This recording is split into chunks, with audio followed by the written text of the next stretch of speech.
All right, we are on the air, and in case you're wondering, this is not Rob McCarron. This is indeed Rich Kraetsch. But the other side of the VOW Live is still he showed up. He showed up. It is Mr. Jeff Hawkins. Jeff, how are you? I'm not Joe Lanza, so that's okay. How are you, Jeff?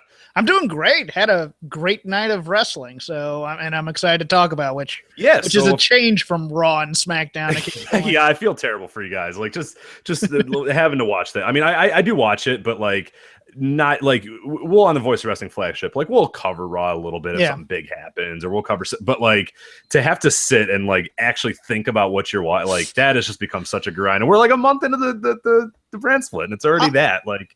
I'll admit, SmackDown is easy to watch, and as is SmackDown's been great. Smack, yeah. Raw drags for me, especially when you get into that third hour and you're just like, oh, come on. Yeah, and now that there's so many other options, like I'm not a football fan, but I get that from anybody who's like, oh, geez, like anytime there's a segment that's just not great, like how would you not flip to Monday Night Football? You know what I mean? Like if you're a sports fan, and especially an NFL fan, like you're moving there in 20 seconds, I'm sure. But of course, that's not what we're talking about today. That's not what you called. We are talking about the WWE Cruiserweight Classic and the finale that happened today. This just wrapped up about 20 minutes ago or so, a little bit early. But we're going to break down the entire card here and talk about our thoughts and give all that good stuff. Before we do that, we got to do our due diligence here. And you guys talked about it a little bit on Shake Them Ropes this past week and the reaction show, or rather the reaction show to Backlash. But we have a sponsor for this episode. And it is Dollar Shave Club. Jeff, have you tried out any Dollar Shave Club yet? It is actually in the queue for me to try out once I get get rid of my other razor blades. But I do know people, like my brother is a member of Dollar Shave. Yeah, Club, and he loves the shave butter that they have. I'm holding it right here. That's one of the things, because when they initially said hey, we're going to sponsor you guys or whatever, and I was like, I don't shave all that much. You know what I mean? Like I'll shave every so often, but I kind of like having the stubble or whatever. And they were like, no, trust me, like we do way more than just shaving now. And I was blown away by when I got the free samples that they sent, and it was like the shave butter, this like body wash, all this other good stuff. But that's the good thing. You don't have to choose between price and quality with Dollar Shave Club. You get it regardless. To get an amazing and affordable shave, Dollar Shave Club is the answer. So to prove how amazing their shave really is, they're going to give you the first month, as you guys mentioned on the Backlash post show, the first month free to join the Dollar Shave Club. First month's free. That's all you have to do to join the Dollar Shave Club. Because again, as you said, your brothers have said that they love the razors. If you're like, I don't shave all that often. Still, if you shave at all, the razors are incredible. They're awesome. They're a great value. Rich, I get 5 o'clock shadow 10 minutes after I shave. And that's, that's to be honest too. Like I shaved yesterday, and that's what this looks like. So yeah, and like unfortunately for me, not the target audience, but hey, I got a few weddings coming up, so I'm definitely going to utilize those shaves there. But yeah, it's not just shaving too. I mean, it's body wash, it's all the other good stuff, and that's why we love it, and that's why we're so glad they sponsored us. And that's one of the big things they wanted us to let you guys know is that hey, if you're not huge on shaving, and that's not a thing that's that big of a deal to you, that's fine, because they do a bunch of other stuff now. It's all about the bathroom. They just dominate the bathroom at this point. Not just shaves. But anyway, this is your chance now to see why over 3 million members like me and like you love the Dollar Shave Club. Dollar Shave Club is so confident in the quality of all their products that you can get the first month for free. You just pay the shipping again. After that, it's just a few bucks per month. There's no long-term commitment, no hidden fees. There's really no reason not to do it. So we're gonna give you 2 codes here. And you have a choice, a very like a Sophie's choice. Sophie's choice, exactly. Right. So you got Dollar Shave Club /voices. That's if you like me better than Jeff, or Joe better than Rob or whatever, that's the one you're going to want to go to, because then we get all the credit. It goes to the same thing. It doesn't really matter all that much, but whichever one you want to choose. Or you can go to dollarshaveclub.com/ropes, and that's you guys. Boo hiss. Wait, are you team red and we're team blue now? We're gonna be doing these stupid interpromotional feuds, maybe like weird backhand comments at one another, and where is Case Lowe gonna sign? Is he gonna sign with? Yeah. Oh, of course. So that's we definitely have either one of those. dollarshaveclub.com/voices, dollarshaveclub.com/ropes. Either one of those that you want to do, you're good to go. You're going to help us out one way or another. So definitely check that out. Get your first month for free. No long-term commitment, no sign up, no hidden little fees and all that sort of stuff. Nice way to just get a good shave and just up your bathroom a little bit. Stuff smells good. So anyway, Jeff, let's talk about this, the Cruiserweight Classic. First, before we go down match by match, what was your favorite match of this entire show, and what did you think of this show? This show was fantastic, I thought. I mean, just top to bottom. Much like the NXT takeovers, as the CWC found its groove, the shows kept on getting better and better and always seeming to top itself. I think as an overall show, since it was 2 hours and of course the finals and everything like this is probably the best show beginning to end. Of course, I loved the Ibushi TJ Perkins match. Yeah, oh God, I just absolutely loved it. It's gonna probably be in my top 5 matches of the year, probably at the end of the year. I'm getting that feeling. I really did like it that much. Those two gelled so well together. And it was always hard hitting from the get go. Not that the other semifinal match was bad. It just didn't click as well as this one. Mm-hmm. Yeah, and that's, I think, my biggest takeaway of this entire night is just how good a few of these guys were, in particular TJ Perkins. I mean, how do you not just be like, just complete? I mean, this is a guy who and I mentioned it in my review that we just posted up on voicewrestling.com. I mean, this is a guy who's been around for almost 20 years now. I mean, it's unbelievable. We always call him the youngest veteran in wrestling because he's been around for that long. He's just done things for that long. But one of the things that's just incredible is that nobody until like this year, you know what I mean? Like, it took WWE of all companies to go, you know what, this guy's got a lot of talent. Let's do some stuff with him. Like, well, even Evolve. You can even say Evolve. Yeah, when he came back. Right, yeah, that's absolutely true. Yeah, but TNA had him, and then like this is a guy who toiled around him. He trained in the New Japan Dojo and just kind of hung around for years and years and years, and just never really seemed to make that next step or make that leap. And in 2016, we see him just make that gigantic leap here. So it's just incredible to see that. So he was really, to me, the star of this entire show. But I think when I went away from the show, unfortunately, the final maybe, and we'll break it down when we go match by match, I think it maybe disappointed me a little bit. And it's not that the match wasn't very good, because I thought it was very good. I thought the problem, though, was just that the standards that it set were just like, how do you match those standards? You know what I mean? Like, how do you even like the tournament just had incredible standards throughout. Like, there was no way they were going to follow it up. And if they did follow up, it would have been like a best of all time, Yeah, it's like one of those like an NCAA tournament where like that game to get into the finals is so much better than the final game ends up being, or like any kind of playoff system. But going back to your point about TJ Perkins, it's so odd that the WWE did everything right with TJ Perkins from the get-go.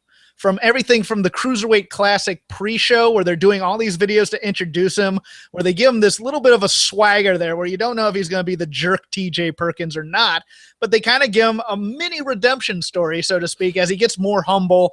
And they all they did was they stuck close to his life story, as opposed to putting him in masks and costumes and playing up the flippy-do aspects of him. What a novel idea. Yeah, it's so weird, especially on something that relies on flash and is seen as more sizzle than steak. That here for the CWC they did almost all steak with TJ Perkins, and it's created a star, especially in this finals in one night. And it got over his finishing move.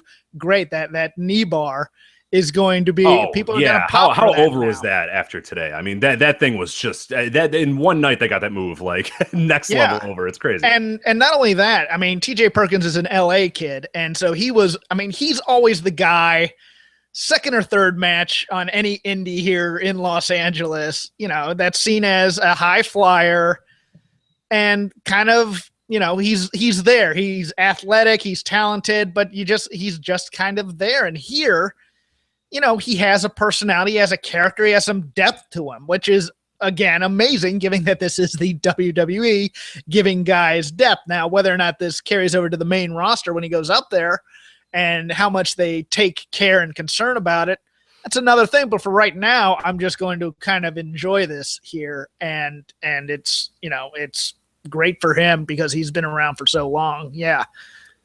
All right, let's go match by match here a little bit. Okay. To try to get an idea, just sort of what's going on here, and if anybody's watching as well, let us know how everything's looking. I'm kind of a noob at this Google Hangouts on everything, so if there's something that's weird or something that's not working, just let us know, and I'll try to figure it out. Well, before you go into the match, let me ask one question going into this night.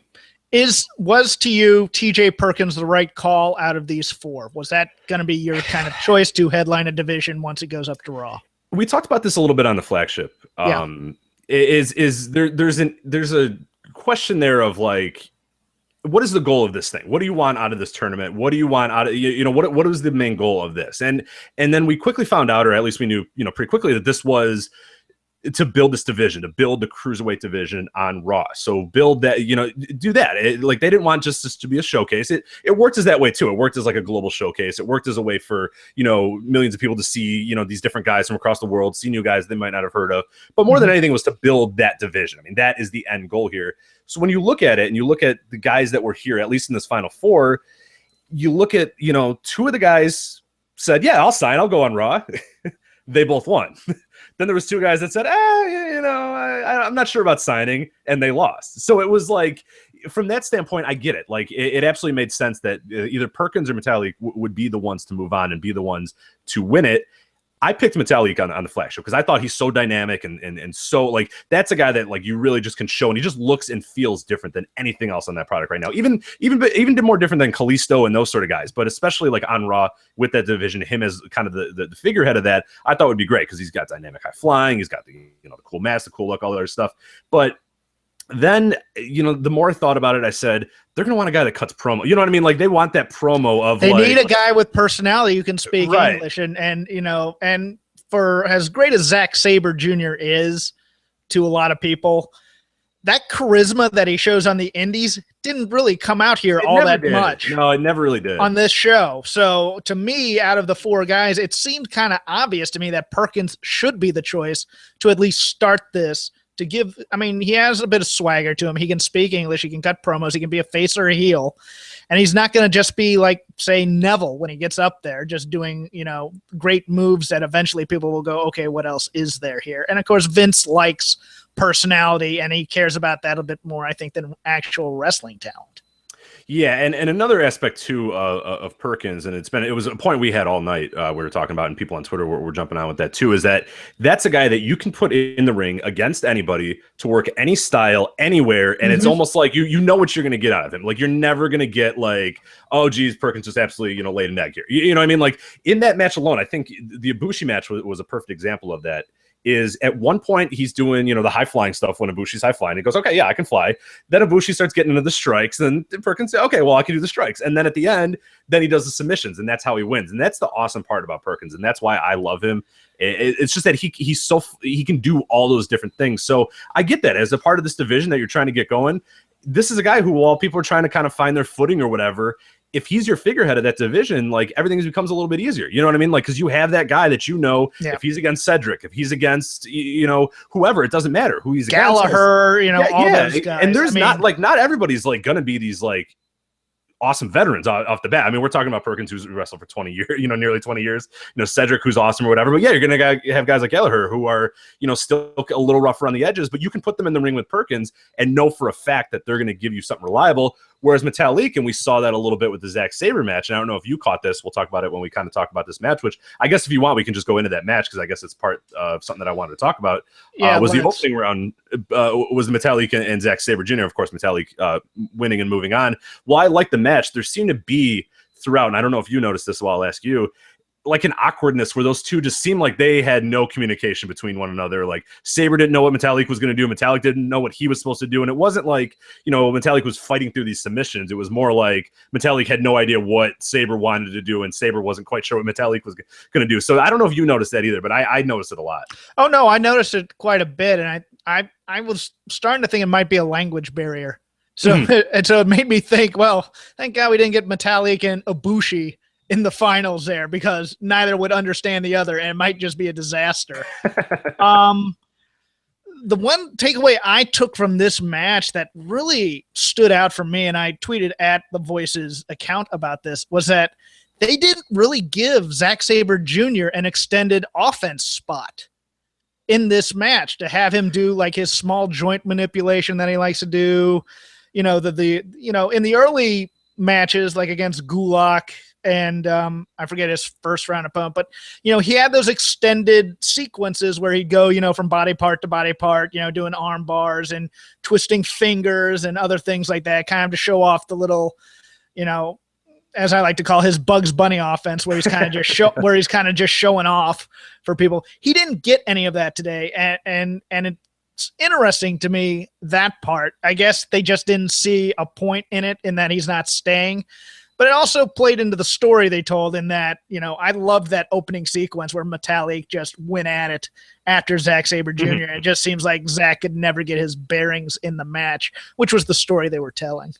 Yeah, and I do wonder, like, do you think, is there anything to that theory that maybe that Sabre was trying to get those things going and Metalik was just not quite getting it and they had to work on the fly a little bit? Because I saw people mentioning that Sabre seemed like he was trying to do, whatever, and Metalik wasn't really working, so they had to go to something else. And they gave up on it. Yeah, no, right, I would not be surprised about that. I have no, real insight onto that or whatever, but like, I could believe that because like you're saying, Sabre was there was kind of a rhythm to most of his matches in this tournament, and this just felt way different than all of those, and it was still good. I still enjoyed this match. I don't know what you thought, but there seemed to be just something off about it. I wasn't quite sure. Oh no, I overall enjoyed it. It just seemed like it wasn't. It was oddly enough, it came off as you liked. As I don't know if you said this once, or I know I've said it a couple times.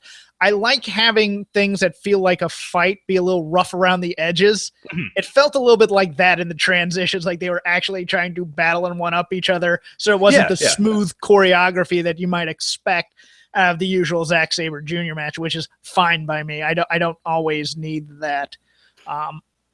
Yeah, but I mean, you got a lot of grappling that sometimes people, and I see. I used to have that a lot with Sabre. I've really turned a corner on him in this year. 2016, I thought he's had a really good year, but I did have that a lot with early Sabre matches. It was just kind of like it felt like just competitive grappling. You know what I mean? Like where the other guy is, and that's some part that people, when I mentioned on Twitter, I said, hey, does it look like these guys are having communication issues or whatever? And someone said to me, I like that because it looks like Metalik's trying to kind of work through it. I was kind of on the fence. Like I kind of felt like more there was like a communication issue, but if you took it out, or if that's how you perceived it, was more, I think that these guys were just battling for, leverage or whatever, then that's cool. Then you might even like this match more than I did. Yeah, I doubt that, but yeah, I do too. Yeah. But I mean, Sabre Jr. was kind of relegated doing a lot of European uppercuts to kind of make up for it. So I mean, it kind of gave a nice fighting feel to him as opposed to kind of a showing off, escape or whatever the hell he called it in his pre-tournament video. Speaking of those tournament videos, were you a little upset that we didn't get any like updated ones or more of those? I mean, we got a little bit of those on the show, but I thought with that 2-hour window and, knowing that we only knew a couple of the matches, that we were going to sit down, we were going to get these like extensive, because they've done such a great job of those videos throughout this entire thing. And they didn't do them as much here, but I could see the argument that no, I don't come here to watch a bunch of promos. I want to see matches, but I really love those. So I kind of wanted some more of those. I don't know what your thoughts were. They were one of the best things about this whole production. Mm-hmm. And since they were pushing this so heavily on the two shows this week, both Raw and SmackDown, I would think that they, and since they're going to be introducing this division up to Raw on Monday, that they'd want that carryover effect. And yeah, in case you haven't been watching this at all, here's these guys' stories and here's how they got here. It seems like a lapse in judgment, or just we don't have the time to do this. And you know what? I would have been happy. I liked the match, but they could have cut the tag team match if they wanted to and just shown promos if they wanted to. Yeah, exactly. And then you had that weird period kind of in between the tag match and the final, which I'm sure was to get TJ Perkins like 5 minutes so he could actually drink some water or maybe get a towel or something like that before he had to go and wrestle, another long match. But then it was just kind of like, hey, here's Corey Graves. Hey, Corey Graves. He's like, hi. Like, all right, see you, Corey Graves. Here's William Regal. Hey, William Regal. And he's like, hey, how's it going? Like, hey, you just see some production assistant going, stretch. Yeah. 10 more, like, and Regal's like, yeah, and then Kenny and Seaman, and then it's just like, name more people, like keep naming people that came onto these recruiting trips or whatever. Like, that's a period where I really would have loved showing those videos again, because, and that's to say, like, I'm, you're hardcore, you watched them all, I'm hardcore, we watched all the shows, but I do wonder how many people just kind of jumped in on these shows and don't know that those promo videos existed, and those promo videos were incredible. Like, they had it at the opening, and they kind of touched on a little bit of their guys' stories, and Morrow did a fantastic job, giving the stories throughout the matches as well. But yeah, those videos were, like you said, for me, like somebody who's into like video production and into that sort of storytelling and wrestling too, of those like real life characters rooted in, their actual lives and rooted in reality. Like, that was my favorite part. Like that Kendrick video, like I was tearing up at that thing. I'm like, I like Brian Kendrick. I don't know the guy. Like, I don't really care all that much. But then like when it was over with that, I was like, I want this. He better win the whole tournament or else I'm gonna cry. Like, you know what I mean? Like, and I did. I was like, when he lost, it was like the most emotional moment, and all that was built off that video. So yeah, I would have liked to see a little bit more of those. It made me care about guys I didn't care about, to be honest with you. I mean, like Jack Gallagher. Yeah, right. I didn't care that much about Cedric Alexander. I mean, I like him as a performer, but I didn't know anything about his story or anything like that. That made me care more about him than any work I had seen him do on the indies. I knew nothing about the Bollywood boys, but I thought their videos were fantastic. Theirs was so great. I forgot about theirs because they were so in and out there real quick. Yeah, theirs was fantastic. Rich Swann was another one too, because if he just comes out there and he's just kind of like, say you don't watch NXT, you don't know anything about Rich Swann. He just comes out and he dances. You're like, well, this guy's kind of annoying. He just comes out there and dances. He was and then you realize star. Yeah, exactly. Videos. You're like, oh, well, that's his story, and he kind of like wrestling was his that's what kept him alive. Like wrestling is his life. So yeah, it's great that he's having fun and doing this. Whereas if you didn't see that video, you would just have said, I don't know. So I do wonder if they maybe missed a little bit there of just not showing those again. Maybe you don't have to update it, but just show something where it gives you a little bit of background on Metalik and on TJ Perkins, because Perkins has a great story as well, and was able to get it across real well. He did it in his promos, but I think it would have really endeared at least people at home to the match a lot more if they had played that story before the match. You can put Hunter on before. Oh my God. We'll get to that. Yeah, we'll get to that. Yeah, don't worry. That's on. I have a little note here, and it was like bolded and like heading, like talk about because I'm gonna forget because I want to forget, but I'm not gonna forget. We're not gonna do that. Right. So anyway, TJ Perkins, Kota Ibushi. That was the second match here. Can you believe this match only went 14 minutes and 52 seconds? No, I really can't, because it felt like it went about 20 to 25. Yeah, and I don't mean that in a bad way at all, because I was like sweating when it was over. I was like, oh my God, like I need a shower. Like it was just that is, like you said, you said it might be in your match of the year, at least in the top 5 or near there. I'm gonna have to rank a real case. I have like a rewatch list that I always do at the end of the year. It's definitely going on there. It's 100% on there. I've been kind of having a running top 5 of this tournament so far, and it's got a case to be up there in my top 5, and it might be in even my top 3. And again, like I rewatched everything, so it's hard to say like right now that's my favorite. I think Ibushi said is still my favorite of this entire one, but this one, if somebody said, hey, this is the best match or the second best match of this tournament, I would not argue with them at all. Incredible. What you of course you loved it as well, right? Oh God, yeah. I mean, as I like to say on Shake Them, I was like, that hosed me, because I loved that dumb thing. I mean, at the 10-minute mark, I started buying those as the finishes, and they kept topping themselves after that. The only thing that took me out of like all the matches tonight was there was a tap out in the first there were 2 tap outs and a 3 count. Yeah, Metalik doesn't quite know what he doesn't quite understand that when you tap the mat while you're in a submission, it doesn't always. But it's Metalik, but thank goodness they weren't calling it as a quote unquote shoot there. Right, God help us if that happened. Then just everything goes into disarray on the live event. Yeah, and then you had Ibushi who rolled out, and I was like, oh my God, somebody tell him it's a 10 count, because of course people that 20, were in the, I'm like, because they had to. He missed that once during the Kendrick. Yeah, the Kendrick match. A lot of people might not know that, but in case you saw that joke and you were wondering what the hell people were talking about, the Kendrick match had to get like a huge edit because Ibushi was like on the ground selling, and it was like 9, 10, like buddy, and he's still out on the ring selling, and it's like, oh, he doesn't know it's a 10 count. Like, all right, well, get back. Like, so I can't imagine, like, that match is like well regarded as like, another one of those top 3 ones. But it's so funny knowing that the benefit of editing and the benefit of it not being live is that imagine that match then if that's how it ended. Like Ibushi just rolling, and then the whole thing's in disarray. Then like like in the finals, then you might as well just go with him, right? You might as well just have him win, right? At that point. At 9. On this match, I thought he ain't making it back in. Oh, and then what was he doing? Like, he must have known. That must have been a wink, wink, nudge, nudge to like everybody, because he's still on the ground. It's like 9. I'm like, oh no, what is he doing? Like, oh God, like I hope somebody. And then he just like pops up and rolls in. I was like, oh thank God. Like that got real nervous there for a little bit. These guys worked so well together. You'd have thought that they'd had like 4 or 5 matches before. It was so good. I don't know how to properly technically break this down. That's how good it is. I just can't explain it. It's something I'm probably gonna rewatch right after this show. That's how good it was. Much like a tag match on this last takeover. It's like absolutely no. It's something that and again that's a perfect example of a match that was over. I watched it around NXT and I went, you know what? I'm gonna watch that again. Like I've earned this. And like who does that? Like especially with us, we do these podcasts. We have to watch it. It's essentially kind of quote unquote our job to watch this. I like once the show's over, I'm like, I don't want to see this thing ever again. You know what I mean? Like, whereas that, I was like, all right, I'm in for this again. And this Perkins Ibushi, I'm absolutely going to do that again. Like, I'm dying to do it when we're done with this.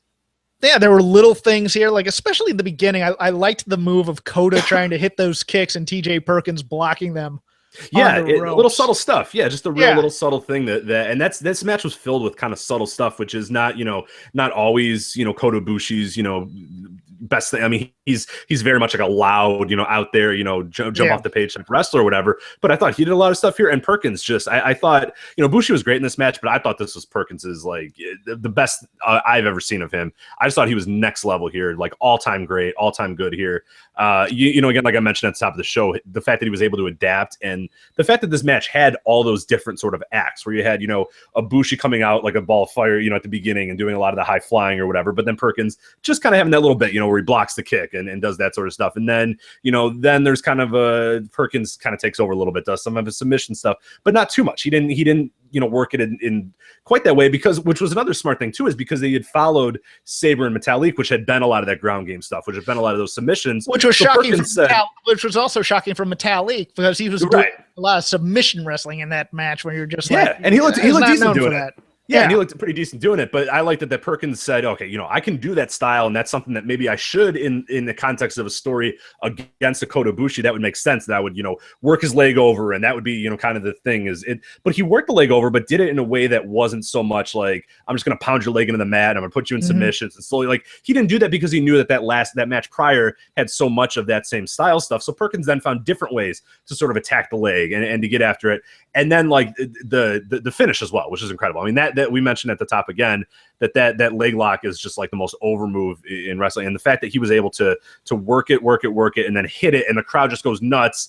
And then, I love the sequence of Ibushi reaching for the ropes, almost getting there, and then Perkins puts the crossface on him. And it's just like, nope, you're not getting out of this. Like, yeah, and exactly. I think also, I may be wrong on this, so don't quote me on this, but in the process of getting these knee bars, he started with the knee bar, and they did the knee bar with the leg lock, and then he did the knee bar with the leg lock, and then the pulling, or at least he did the knee bar with the pulling of the neck.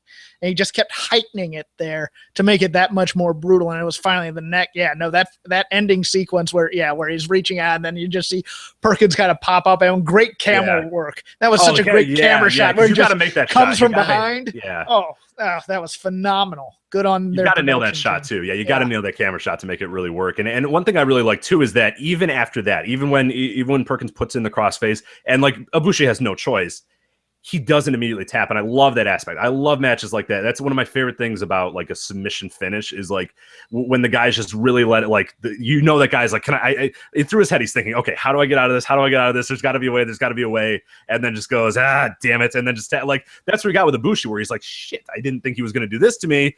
Now how do I get out of this? I can't. I'm done. It's over, and I lost. And that's like, it's so cool. I mean, that's awesome stuff. Yeah, that struggle is great. The internal struggle where you see them, okay, can I get out? No, I can't. I got to tap. Otherwise, I'm going to lose my leg pretty much.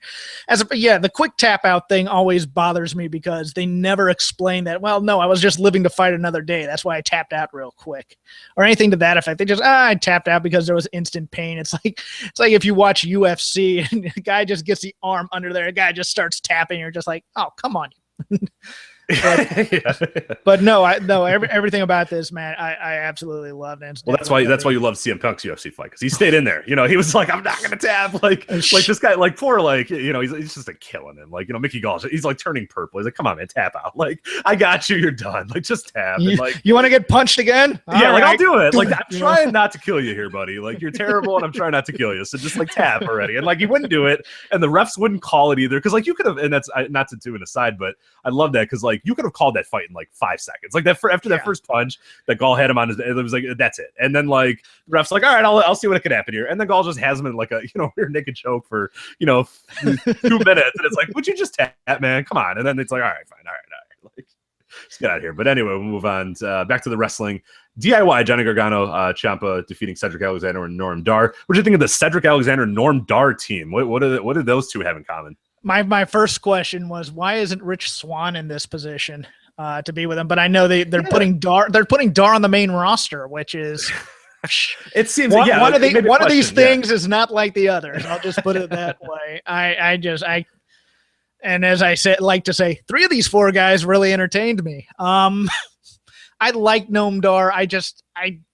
he's not doing much for me in this, because he'll do his showing off at exactly the wrong time logically when you're watching the match, where it's like, okay, for an independent match, yeah, you can see that because, okay, here's where the guy comes and kicks him in the back of the head while he's, bowing to the crowd or whatever. But as a wrestling watcher, you just go, okay, this is just clownish. But I thought they worked well together. I actually liked that they're making this Ciampa Gargano breakup a slow burn, because people were asking me, are they going to break up here? I go, that would be ridiculous if they did it here. They have to do it after like a tag team title match or something to that effect. But this match, very entertaining. A lot of great spots here, especially that ending sequence where this was a spot fest. Yeah, the Cruiserweight Classic has not been a lot of spot fests. They've been pretty well. This was like, we got, we have 20 minutes of shit we're gonna put into like 6 minutes. So let's go. Like, yeah, we need Tommaso to sit up there with his head underneath the turnbuckle while Rich can crawl back up here and drop kick him in the head. But I mean, yeah, this was a match you'd see in a VFW hall in Reseda. Absolutely, yeah. It was a PW Cruiserweight match for sure. But American it was Legion Hall. I'm sorry. I get it right. Please. But no, that's that. Like, the first point about Noam Dar, I have not been as down on him as other people, because I've kind of given him the benefit of the doubt of like, look who he's faced throughout this tournament. I mean, he's had a really bad run of guys, and I think Sabre was his first good opponent, but particularly in this case, and I think he's fine, he's okay, but in particularly this case, when you see those three and then you see Noam Dar, it's like it's night and day. Like you're saying, one of these things, like those guys are so much on another level than Noam Dar. And he was lost in this. He got lost in this match, especially when he was up against Ciampa. They're trying to get the pins out of the turnbuckle, drop kick on the leg, and Ciampa fell, and he didn't really know how to get him for the pin. He almost ended up doing one of those. Who was it? Not Naomi, but Naomi's former tag team partner, where they tried to pin the person when the stomach was down. Yes, yeah. Why am I blanking on her name? What the hell was her name? Why? Like, she wasn't gone that long, No, I can't. I'm blanking on it too for some reason. Naomi and people are currently yelling in their iPhones. You stupid moron! You and I'm not going to look at it either. Cameron, somebody on the chat. Thank you, Cameron. Thank you. Yes, thank you. They were doing one of those. Yes. I'm not totally down on Noam Dar. It's just, yes, there's an obvious talent gap there, and I don't know what putting him on the main roster right now is going to do for that talent gap necessarily, because you got to be ready to go when you get there. Yeah. Look at Heath Slater, who's very talented. I mean, he's been around, but he's never progressed past where he started. So, I mean, he's going to be the guy that loses in the Cruiserweight division. I think that's his slot. Yeah, and that I guess you need those too. So I guess, because like part of me says, put the guy in NXT. I mean, man, if Nakamura, if like these guys, and I know, of course I know why Nakamura and Balor and those sort of guys are there, but like if you have to say, oh, these guys got to go through NXT for a little while, like of all people that needs like a year or a year and a half in NXT, it's Noam Dar, and he's still super young too. So it's not like, it's not that big of a deal if he's got to do that. But like, the other part of me is like you just brought up, and I'm glad you mentioned that, is you need some guys to lose too, right? Like you can't just have it be, because then it is just going to be this giant muck of guys trading wins back and forth, and it's going to be, the WCW Cruiserweight division, where it's just this, anybody can win at any given time, and who the hell cares, and whatever. Like you need to have stars, you need to have kind of a hierarchy here. So I guess Noam Dar is that part of the hierarchy, but it's like, at that age, do you want him to be that? Do you want him to be a guy that's already kind of just there? Or I don't know. Yeah, I don't know either. I mean, I think it's possible not ACH, but Cedric may also be in this position. but you know what? I mean, I don't know how they're going to handle this Cruiserweight division, because they can't even build their heavyweight divisions well. I don't understand. I mean, Lord knows, Noam Dar may get a flash pin on TJ Perkins to win this title on Raw on Monday. And we may all just be wrong about everything. So yeah, damn it. This night is so good. Don't ruin this night. This is a great night. I won't. I'm sorry. It's hard not to. I mean, you're a guy who used to review Raw for us, so I get it. You're jaded. You have to, it's fine. Like I still feel bad. Like I destroyed. Like think of the people that we've had. I have hope in this cruiserweight division. I hope they give the entire first hour of Raw to the cruiserweights, and then they go into a 2-hour Raw, and then the 2-hour Raw is fantastic. And then there we go. There's optimistic Jeff for you. How about that? Or like WCW, I watch the first hour and then I bounce and I never watch it again the rest of the night. Pretty much me, yeah. Yeah, until I come back maybe at like 10:02 to see what the. Oh wait, La Parka already came on. I'm not watching the rest of it. Yeah, exactly. Yeah, right. But so good stuff there. So now we'll get to the final, but we would be remiss if we don't talk about the segment that happened before the final. And I'm not talking about Corey Graves and William Regal doing random stand-ups. I'm talking about the fact that both men get in the ring, they're ready to go, the bell's about to ring, and then it is time to play the game, Jeff. Triple H comes out to do his Triple H. Hey guys, remember I'm responsible for the. Which is weird because you had this segment before. William Regal was like, "Yeah, no," like, and he was pretty gracious at it. He was like, I'm not going to say, I'm not going to take credit because this has been a joy for me, but here's a few people that helped it out or whatever. And we all kind of wondered, oh, geez, like Triple H kind of staying out of this, and maybe he's not going to be as aggressive. And then no, he was. I get what the thinking behind this. It's about the dramatic moment and things of that nature. And for me being kind of a quipster and a snarkster, I said, oh no, here it comes. Paul's going to pedigree Metalik and give the belt. But you do this after they've done their walkouts. They're in the ring before the ring introductions by Mike Rowe. That's when you do it. And you say, here's the title you guys are going to be fighting for. And you get the crowd all hyped up. What this did was it brought the crowd got excited, but they were excited for the match. They came down a bit for the belt, and they had to bring themselves back up again once the match started. Yeah, that was the part that I really hated. Is I think there was a way to do this that wasn't so deflating to the crowd, and like it's the right move at the wrong time. Yeah, exactly. Because and I was like, oh God, what's this guy doing? He's just going to sit here and he's going to talk about the Orange County Chopper, doing this title, and like nobody cares. The trophy's it's not that nice of a trophy. It's a freaking ball, and like what I mean. Like everybody keeps talking about the majestic trophy, and I'm like, it's not that nice of a trophy. It's just look, I'll be glass half full. At least you didn't go. When I was looking out on the landscape of cruiserweights, and right? Yeah, when I single-handedly I saw talent. I saw a talent out there that didn't have a chance, and I came up with this idea. At least we. And he didn't pedigree both guys and say, "Oh, just so you know, heavyweights will always." But like, which could have happened. Which could have definitely. I mean, like that's not that unrealistic that Triple H could have done that. But I thought, the idea that you're going to come out here and you're going to introduce this title, I'm all on board. Do that. Yeah. But then have the guys come out. You know what I mean? Like have Triple H do his little thing and then introduce guys. But you had him introduced and the crowd's like, all right, let's go. We're ready to go. Let's go. And then the promo wasn't like a quick thing either. It was like it kind of went on a little bit, and like, yes, he raised the stakes, which is cool. And I see absolutely why they did it. But I thought it was just a weird, the show was on just such a great, sort of path and such a great, it had really good momentum up to that point. And that kind of hurt a little bit. But in the end, I mean, it really didn't matter all that much. I don't think this match was affected by it in any way. Like, I think this match was what it was, regardless of what happened before that. But yeah, I was a little disappointed that when he came out, because it was just like, oh God. And it was just like, everybody was like, oh, Triple H hasn't come out and done his like thing, or like, oh, we're waiting for Triple H with those Instagram photos. And it's like, no, I'm just going to come out like as these guys are getting ready and like talk like that was just a little odd. And yeah. But what'd you think of this match, the main event here? Perkins, of course, defeating Grand Metalik with that knee block to win the Cruiserweight Classic and win the inaugural, the inaugural WWE Cruiserweight Championship. Is the lineage the same? Have they even addressed that yet, or are they? No. This is a total retcon. So they're not. No other light heavyweight, cruiserweight, right? Okay, whatever type of belts. Nothing Ultimo Dragon ever held is involved in this, so we're great. Or Medusa, or no, I put this squarely in between the Ibushi TJ Perkins match and the opener. In terms of matches, I liked it.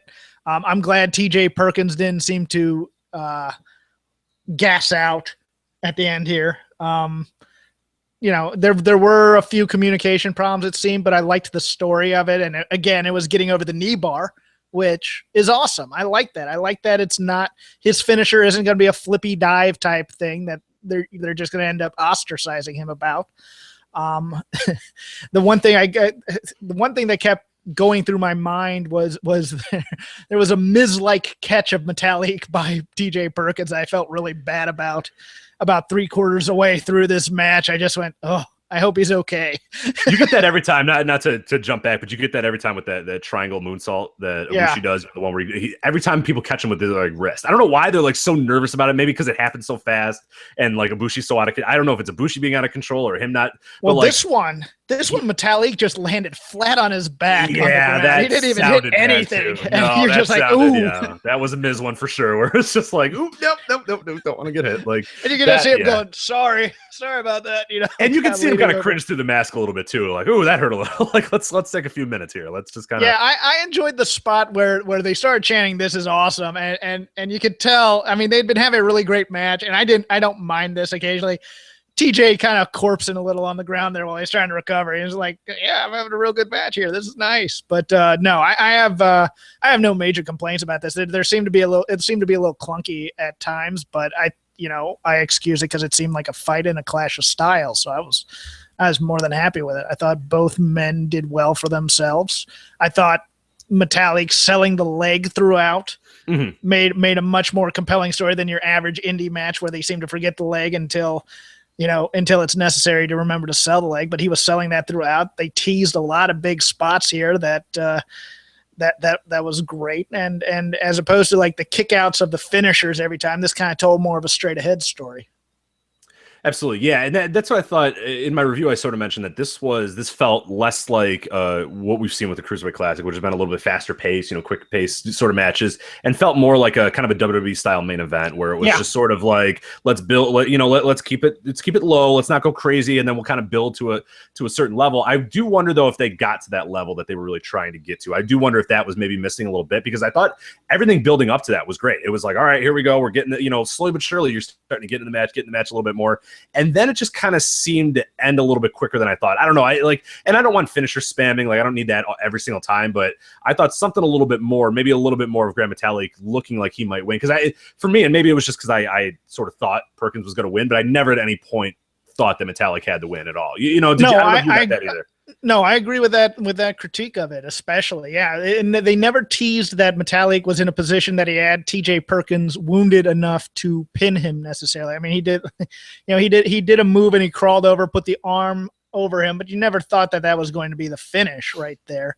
You thought maybe the top rope transition that eventually got transitioned into the knee bar, which was a spectacular finish. I thought it ended so strong here.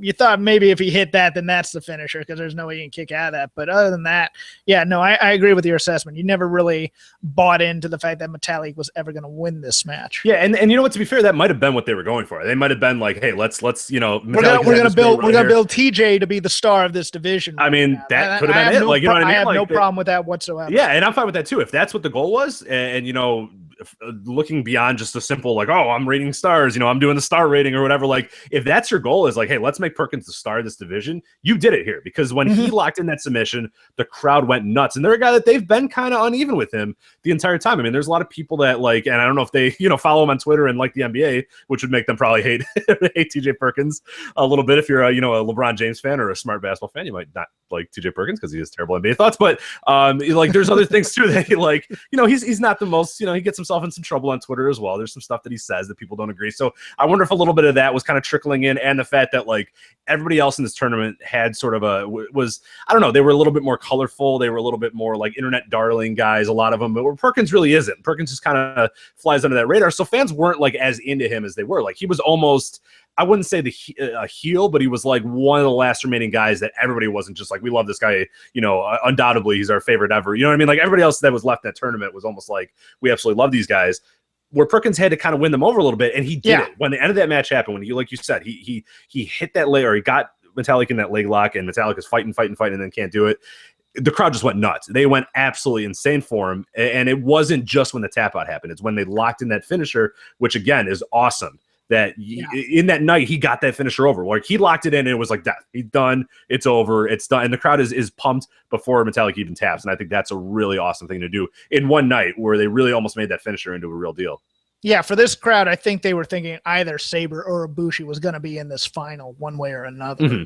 And I think they're like, well, okay, out of those guys, we get TJ. And not that they don't like TJ, but he wasn't as, oh my God, this is the big international star that we all know right. type of guy. But what also made it was the crowd did not buy the finish on the original leg lock when he got it off of the top rope there.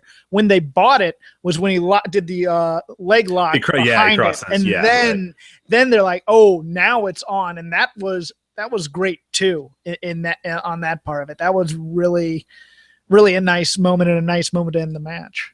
Yeah, a good point by a few of the people in our chat room that are saying that Perkins also kind of, by virtue of who he eliminated, kind of got some heat as well because he went through, he beat, of Swan. course. Yeah, he beat Swan. He beat Gargano, right? Yeah. He beat Gargano. Yeah, I mean, DeMac, I don't think anyone's really upset about him eliminating No, DeMac. Nobody's upset about that. All those German fans going, damn you.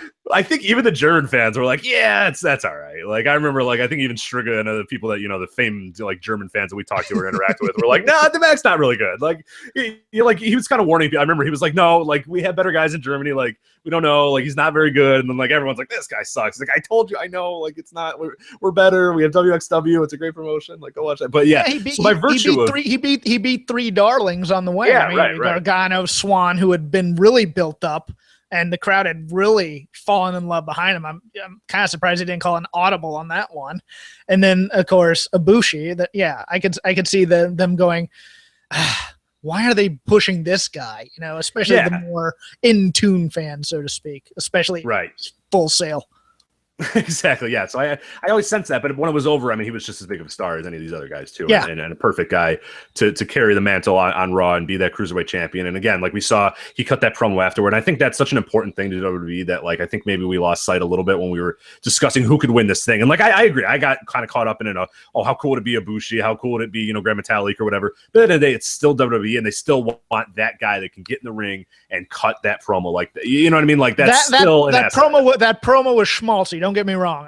But I liked it a lot. But when you counteract it with, all the bruising and stuff on his body, crazy. Yeah. It works. It worked so well. But the whole I was in the other room hard luck story. Yeah. I was in the room when he hit that chop, and I had turned because I had to go do something. My dogs were doing something in the other room, so I turned the volume up and I said, "I'm just going to walk away for 15 seconds, figure out what the dogs are doing, and then come back." And as I turn the corner, I hear that smack, and my dogs look up. They're like, "What was that?" Because they thought I did it. They thought I was because I, if they're being bad or whatever, I'll kind of really quickly, snap my hands or whatever. They thought that was me doing that. And I was like, I didn't do anything, guys. And then they followed me into this room because I went back to the room to go, what the hell is going on? And then they followed me and were staring at me what did we do? We swear we weren't doing anything. We're just in the room. You know what now? Your dog's now have PTSD. I hate to tell you. It's true. Yeah. We did nothing. We didn't do anything wrong. It's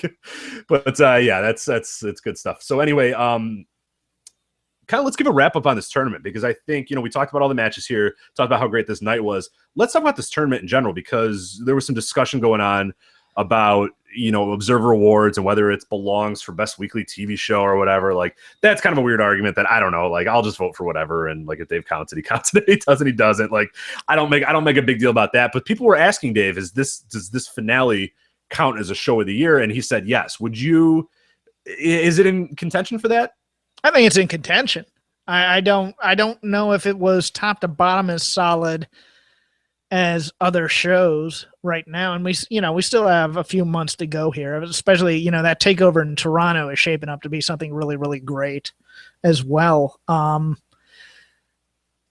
tag match, I don't know if the tag match drags it down at all because I really liked that Takeover Brooklyn special as show of the year. Yeah, that was, and then you got a bunch. I mean, Wrestle Kingdom. I don't know if Wrestle Kingdom was a solid show. I don't know if it was the NXT Mania weekend. You have the Evolve special on Mania weekend was just every. Yeah, you know what? Honestly, that NXT Mania weekend, I forgot about that one. That one's pretty damn great. It's a tough year. It's a tough year. And even either one of the Evolve specials or Super or the WWN Super Show on that night that weekend was also really good. So I mean, it's in contention. I think because of the number of people who may watch Evolve or whatnot, that this will get a lot more votes. No, those are dead in the water. It's going to be a New Japan or WWE in that. We know, but like from the standpoint of it'll probably be an NXT show then in some way. Yeah, that's especially for that audience. But WWE's had some good pay-per-views too that I can see. Yeah. I don't know what case. I mean, God, you're not going to make a case for WrestleMania, but you might make a case for a few others. But now, as far as kind of the macro of the entire tournament, there's some question of whether it belongs for, a best weekly TV show or whatever.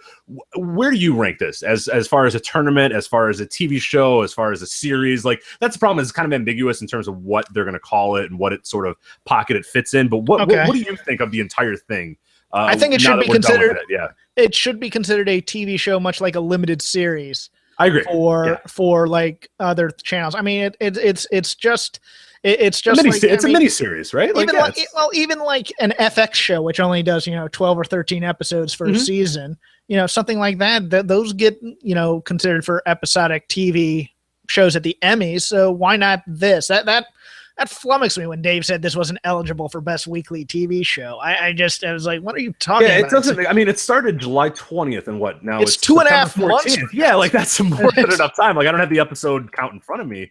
I know people. That's longer than that first season of Access New Japan. That one best weekly show. It's really strange, and he had like some weird reason for why not or whatever. Like I don't care because I think I might vote for it because like when we're so bereft of like what I would consider great weekly TV shows in wrestling right now, just because so much stuff happens like that, it's so hard to vote. You know what I mean? Like Raw could have 30 great episodes in a year, but because there's all those other ones and they're all drags or whatever, like you're never going to vote for Raw. Like no one's ever going to vote for Raw for that. There was never a rebooting type of episode like you'll get an NXT or Raw or SmackDown. It was always kind of a straight ahead thing. So yeah, I think by nature of that, it's a much stronger show than the others you might put out there. My macro for the entire tournament was they created quite a few new stars, a few unexpectedly, which is always a positive. I mean, nobody expected Cedric Alexander to be the talk of WWE when he dropped the weight and left a steady gig to take a chance on himself, as they put over many, many times. The other big thing is the shading of the two big international stars because they wouldn't sign. Yeah. I mean, there was an interesting line in there, and I don't know if there was anything to it because it's Morrow, and Morrow loves his Japan stuff, but really? He does? I didn't notice. I had no idea. Go on. Well, you're sober, which is very surprising. Yes. No, that's because I was going to play the Morrow Now a drink game, but I got a Mountain Dew instead because I had a beer and I was like, I got to do this thing with Jeff. Like, I better just put this beer away because this is not. God, come on, sloshed Rich and me. Oh, actually, when we eventually do the, because we took that Twitter poll of what do you guys want to see? Do you want to see Rich and Jeff or Rob and Joe or whatever combo of those? If we do, I don't know who won. Did you and I win? I didn't check. I think Joe. We're gonna do whatever the hell we want anyway. We don't really care what you guys. Because I don't have something to talk to Joe for 3 hours about. I don't think. Although we'll probably go into Tinder stuff or something to that. Tinder. No, you guys could talk like 80s, like Mid-Atlantic wrestling or something. Oh yeah, we could talk tag team wrestling. We could talk. Yeah, you guys will be fine. Mid-card tag teams. That's what. See, the problem. Rob and I have talked already, so we've already kind of done that. But yeah, maybe you and I. Rob, well, who can talk to Rob? For more than 40 minutes. I mean, that's why you guys for more than 20 minutes, for God's sake. No, but let me go back to the point. But when we do it, yes, we will both get drunk. So you and I will do it, and then we will we'll do that, and then it'll be a good show. So Morrow had this line where he goes, and Kota Ibushi goes back to Japan empty-handed. I did notice that. Okay, and I was like, oh, I wonder if someone fed him that line. I wonder if that was. Yeah, that's. He did say, like, he specifically said, like, it wasn't like, hey, let me do some stuff on Raw, because he mentioned, I'll do some stuff on Raw, and they said, no, go. He specifically said, I mean, that tweet came out this week where he said, it wasn't about, look what a great showing he had in the tournament, what all these great matches he had. It's got nothing out of this. That's a very good point. That's a great point. He goes back to Japan empty-handed. It's a very heavy-handed, yeah. And the other thing was it was a point I made earlier in the show, was that Zack Sabre Jr.'s charisma and all the stuff about being the best technical wrestler in the world for the big general CWC audience, none of that translated. It didn't. Yeah, I mean, that's the guy who's killed Evolve this year. I mean, just absolutely. And I mentioned this point on the flagship, and I don't know. I don't know if you kind of noticed. Gallagher came out of this bigger star than Sabre Jr. Doing what Sabre does. Like if you had said, okay, we're going to sign one British submission specialist guy out of this tournament, and Sabre's in this tournament, I would not argue with you at all if you said it's Jack Gallagher. I'm only signing Jack Gallagher because I wonder. I don't know what it was about Sabre. We kind of talked about this. Joe and I were trying to work our way through this. I don't know if I've always noticed this, that him live really kind of projects a lot better. Sabre, I think you enjoy Sabre a little bit more live than you do on tape. But even with that said, I've loved almost everything he's done in Evolve this year. I mean, I did not go to WrestleMania weekend, and yet my match of the year might be Sabre and Ospreay. You know what I mean? Like, I wasn't there live, but it still was incredible. Like, I've seen a lot of Sabre matches this year that I've loved on tape, but I still hold that thought that he's better live. But I don't know what it was about this tournament, but at no point did he ever really seem to click. The Sabre Hero match was also really, really good. I mean, I didn't get that. And and especially like just reading people who had never seen him before, who had heard the hype and just weren't impressed. And it's like, oh, look at this skinny geek who doesn't go to the gym. And you're just like, what? I've never heard that complaint about Sabre Jr., but you'd see my mentions all full of it. I'm just like, what are you guys talking about here? You know, this is who he is. He's a cruiserweight. He's not a big jacked up dude, you know, or anything like that. But, you know, I mean, that was a takeaway of the negatives, but a lot of guys did well for themselves. Like even guys like Tony Nese, you know, did really well for himself. The Alejandro Saez had a great. Alejandro Saez. I'm trying to remember the Samoan in the tournament from the first round that I can't remember. Oh, are you thinking of Sean Maluta? Sean Maluta, I think did well for himself in that opening round match. I mean, there were a lot of guys here who, if they have this, is a guy that like, I know he's not signed right, but he's a guy that I think that they're going to put on short list and call him at some point. I mean, that guy, you know what, killed it with Dorado. You don't need to have these guys full time, but you can bring them in for the Raw division when they're local or whatnot. And if you're going to have this CWC again, which you never know, because I haven't heard anything about a Dusty Classic being done this year yet. That may be due to Cody leaving, but if you're going to do that again, you can bring them back, and then they'll have that heft and they'll have that fan base already built in. And you know what? That's a positive thing, I think, for them. And hopefully it'll help their asking price on the indies should they not be signed. Yeah, no, I really like that. I'm glad. That's a really good point. I hope people are listening. I hope people kind of react to that too. I love this idea of people don't listen to me. People don't listen to me, Rich. They listen to you and Joe. That's no, they're that's not true at all. They listen to you, and they're listening to you right now as well. But no, that's because that's a great point. Because I would love that, because now you have this Rolodex of guys. And I said Rolodex. What an outdated, horrible. Like anybody under 20 has no clue what the hell a Rolodex is. Full of indie geeks. Right, exactly. A Rolodex, for God's sakes. I'm not even old. I would make fun of Joe for making that reference, and I just made that. But now you have that list of guys that are in some ways kind of like you said, regional. How cool would that be? Is you do a loop in the Midwest and you call Mustafa Ali. You know, you go to New York, you call an Anthony Bennett or whatever. You go to all these different places, and you can call these guys in, and they can kind of come do these little shots. That would be awesome, because that's kind of, I know that, again, maybe wishful thinking here, but how cool would that be? Where like you get this idea where like on any given night there might just be a different guy, and like maybe that doesn't win and just kind of is a jobber in that sense, but you're kind of familiar who this guy is, and there's some background to him, and that would be really cool. I really like that idea a lot. I hope that's something. I mean, they're not going to do it at all, but I'd be in for that, where it's just like kind of these guys come in when you're in their sort of region, and they do a match or two or whatever. I like that a lot, actually.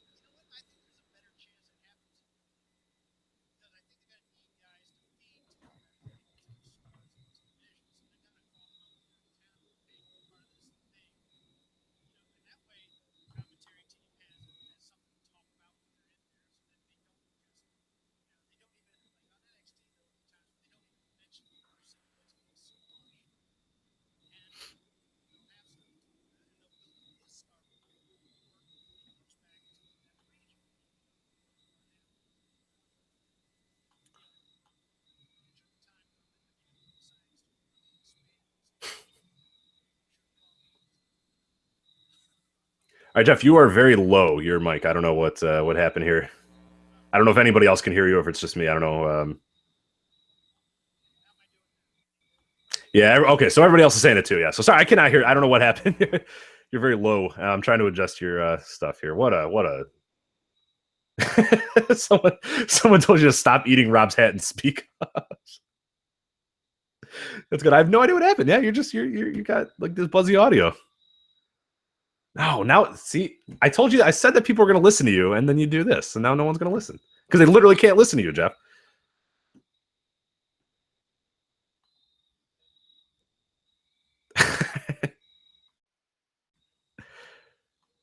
Now it says you're muted. I don't know, man. Like, I have no idea. Why does it say you're muted? You're still low. I don't know, man. Yeah, you're still low. I don't even know how to sign off. Other people let us know in the chat if you can hear Jeff right now as he's kind of working through this issue. So I think nobody, I still don't think anybody can hear you, but just in case. Our viewers are plummeting, by the way. We had, 45. Oh, we're back up. Never mind. We're back up. We're good. Things are better. We had. No, we're lost again. All right. Okay, I can kind of hear buzzing in your set. I think you might be back. No, you're very low again. God damn it. I don't know. It's nothing I can do, I don't think. I'm sorry. Let's see. Oh, man. I guess we should just wrap it up anyway. Yeah. Sorry about that. I don't know what is going on Jeff's end there, but I'll try one more thing here real quick on my. No, we're done. I know you're talking, Jeff. I want to hear you. I want to react. But I just can't. So I don't know what happened to Jeff there. His mic cut out. But anyway, we went the full hour anyway. So that's not bad anyway. We did a decent job. So anyway, just want to let people know, again, this was of course, our Cruiserweight Classic finale. I do want to let people know, though, that if you're listening to this and you want to support our show and want to get a really good deal, we are sponsored by Dollar Shave Club this week, Voice of Wrestling. And, oh, wait, Jeff is back in avatar form. Hello? How are you? You're still low. I don't know. I think did your mic literally blow? Like, did I say people listen to you, Jeff, and then your mic blew? I think that might happen. I hope not. Okay, I can kind of hear you now. Did you probably just unplugged your mic and now you're using your laptop mic, right? No, but you're good. You're very loud though, because I put you all the way up. There we go. You're back. Okay. Yeah. You're just an avatar now, but that's all right. Okay. No, I can fix all that, but we're getting towards the end anyway. So. Yeah, exactly. I was gonna just turn into people are. I made the weirdest faces apparently when you were out. Screw this. We're out of here. We're leaving this live chat because Hawkins thing blew up. Yeah. Okay. Great. We're down to 37. People plummeted. We had we had at one point we had 75 people listening, and then your audio went down. We're 37. It's just a shame. this combo of you and I, it wasn't meant to be. It was just the two powers combining, and it wasn't going to happen. But okay. Anyway, Jeff, you were kind of going on about the tournament as a whole and sort of wrapping it up and talking about guys. What is kind of your final thought now? We'll kind of get out those, and then we'll sign off here. Okay. Final thought on the tournament. I mean, first off, would you do this thing again? Like, I think everyone in the world is going to say yes, right? Like, yeah. I think they did this the right way. I know a lot of people were expecting, we're going to get the 32 best guys to bring in here, but I think they did this the smart way. They had about eight to 10 people they really wanted to focus on, and they focused on them, and the rest of the guys were there to make them look good. And I think that was brilliant. Go ahead. Sorry, not to interrupt. But yeah, after that first round of the tournament, we kind of freaked out of like, that guy's terrible. That guy sucks. After by round 2, like pretty much almost all those guys were gone. And then by round 3, it was like the cream of the crop. Anyway, it was like people that you wanted to see anyway. So yeah, ideally it would have been nice to have the best 32, like you said, but like you needed guys to lose too. So it works in that sense where you got to give these guys like, your Anthony Bennett's of the world and those sort of guys, you give them an outlet to sort of grow their whatever they are a little bit, and then also have them lose. And it's not a big deal if they lose. Like, nobody cares. Nobody gets upset. It makes sense. So in that sense, I did enjoy that. Yeah, people were kind of going nuts about who they wanted in this tournament and all that stuff. And I agree. Like, I was fine with it when it was all said and done. I thought it was cool because part of me, and we mentioned this, Joe and I, when they announced the field, is part of me enjoyed the fact that it was this blend of guys that I didn't know. I like this idea of discovering new guys and seeing new guys and finding out who these people are and learning new stuff about these guys. Like, I enjoy that aspect. So that's why I like that they didn't get, 32 really well publicized guys and instead got a few randoms. Yeah. And there's enough guys out there to reload it for next year. Like, say, you never know what's going to happen with TNA. So Mark Andrews may be out there. You never know if Marty Skrull's going to, catch on with ROH. You have guys out there to bring in, from Japan, from Dragon Gate, from, all sorts of the smaller indies out there. I mean, they found so many diamonds in the rough here that most of us had never heard of. It's like, and so So I think, you know what, if they made this a yearly thing, it'd be great. I don't know. I don't know how having a full-time division is going to affect having a tournament year after year. Yeah.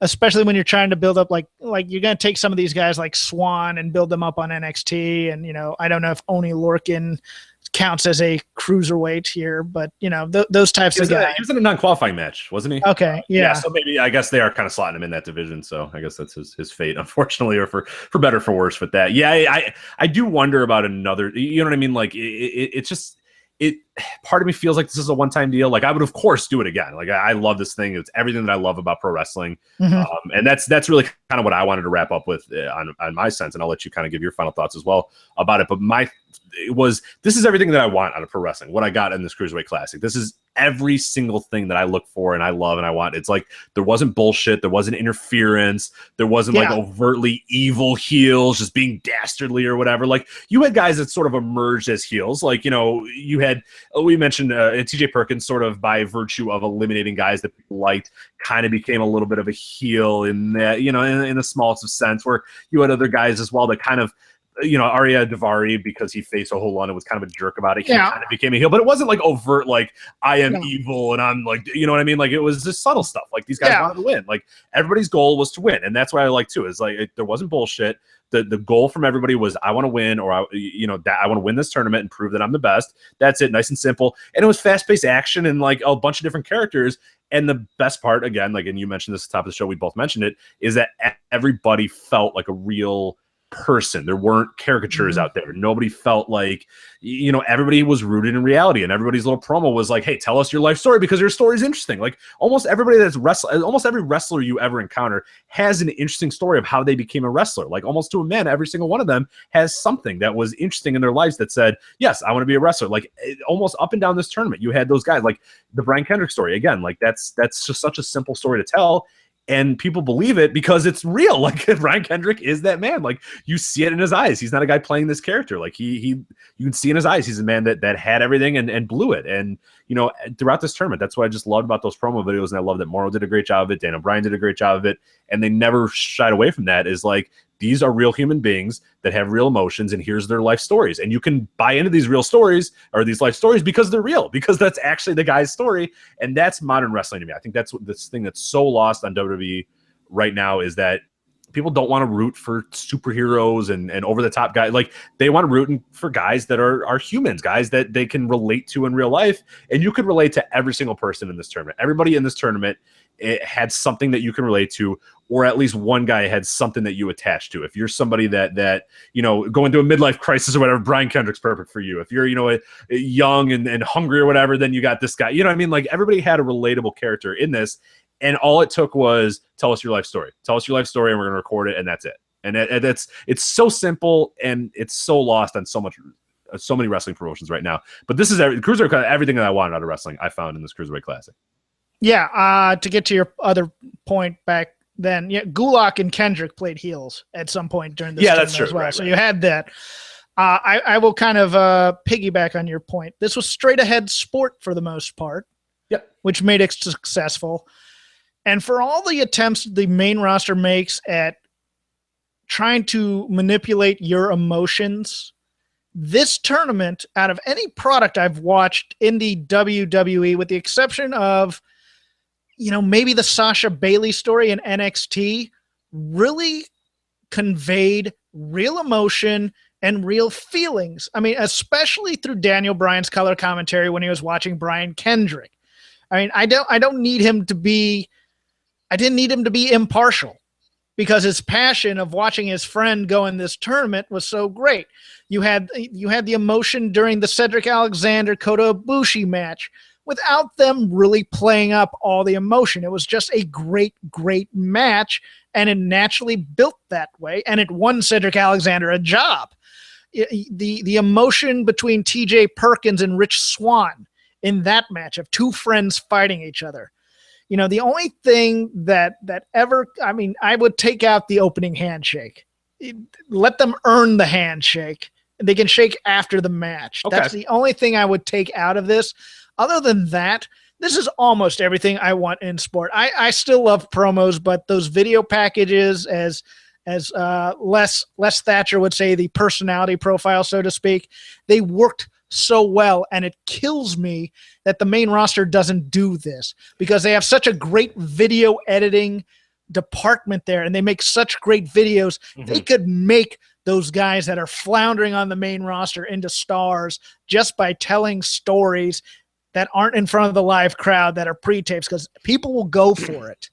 And I 100% agree with that. Yeah, that's such a lost thing that WWE, especially with 3 hours, is like, instead of like the 800th, random Dolph Ziggler match, or you know what I mean? Like you can do that. You can do those promo videos. And I know the fear is, oh, everyone's going to turn away when you see those, but they're compelling videos. So I don't know why people would turn away. Like, I think, like, why don't you just try it? Because I think it's just such a good job of giving those characters. Because like you're saying, you could do this for everybody on the main roster. I think when the first night of this Cruiserweight Classic, and I saw those videos, I said, I believe I tweeted this out. I said, you could make every member of that roster in 60 seconds of the main roster of WWE SmackDown, whatever, or Raw, SmackDown, whatever you want to do. In 1 minute, you can do more than they do on months of TV.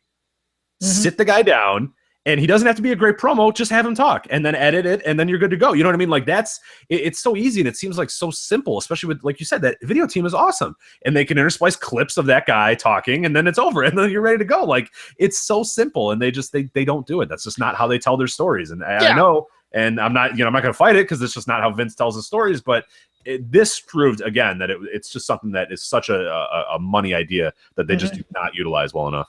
And as you said, everything in this tournament was decided in the ring. It wasn't decided by office politics or cheap ways out, or just mustache twirling evil bad guys being evil. You can have bad guys who are bad because they're athletically badasses and do that in the ring and tell that story, as opposed to a guy tying up a girl on the train tracks and waiting for the train to come, which is what they do. They, as I like to say, WWE likes to play to the back of the room. It's like every reaction is this big, everything's so big. You can tell it with television because it's getting in there on the emotions. You can tell it with subtlety. And I just love that this was decided in the ring and not decided by authority figures. And I was going to say there wasn't arguments about corporate hierarchy at all during this. What's my you didn't make my seating high enough, and whatever kind of crap. But so I mean, it was straight ahead sport, and it was refreshing. That's the word I'd use for this tournament. It was refreshing compared to the rest of the product. All right, Jeff. Final thoughts on Cruiserweight Classic before we get out of here. Those were my final thoughts. That's it. All right. You were done. You're tired. You're ready to go to bed. I get it. You're going to rewatch every single match of this again. You're going to rewatch the entire Cruiserweight Classic. You're going to sit down. You'll be live tweeting it throughout the night. So make sure you follow you at CrapGame13, of course. So you're going to be starting right immediately when we're done here, live tweeting the entire rest of the Cruiserweight Classic. I will not be doing that. I'll be going to sleep. Okay. Thank you. Oh, well, I didn't drink Mountain Dew. I have to be up at 2 a.m, fool. So. Oh, do you? Oh, that's no good. But anyway, again, before we get out of here, again, to mention we are sponsored by Dollar Shave Club. So if you want to jump in on your first month for free, you can go to dollarshaveclub.com/voices if you like me and Joe, or dollarshaveclub.com/ropes if you like Jeff and Rob. It goes to the same pot regardless. But if you want to prove, it's sort of like the Mountain Dew does that every single summer. They have 2 different flavors, and you have to choose which flavor, whatever. Our stupid country does it too, and but in this case, you actually have good people to vote for, and not just absolute trash. But so of course, if you want to sign up for the Dollar Shave Club, you get your first month free, no long-term commitment, no hidden fees, none of that. You sign up, you get your first free month, you get razors, you get not just shave cream and stuff, but we mentioned, as Jeff said, the shave butter is fantastic. But you don't just get that, you get body wash, you get a bunch of different stuff that you can do, anything bathroom related, anything that you would want to use in the bathroom.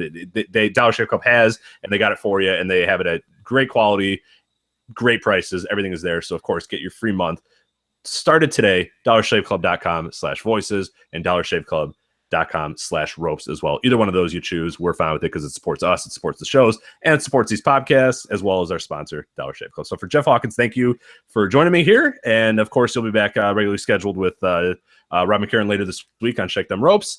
And I'll be back with Joe this week on the Voice of Wrestling flagship. But anyway, thank you for joining us here on this Cruiserweight Classic finale live recap. Take care. Bye.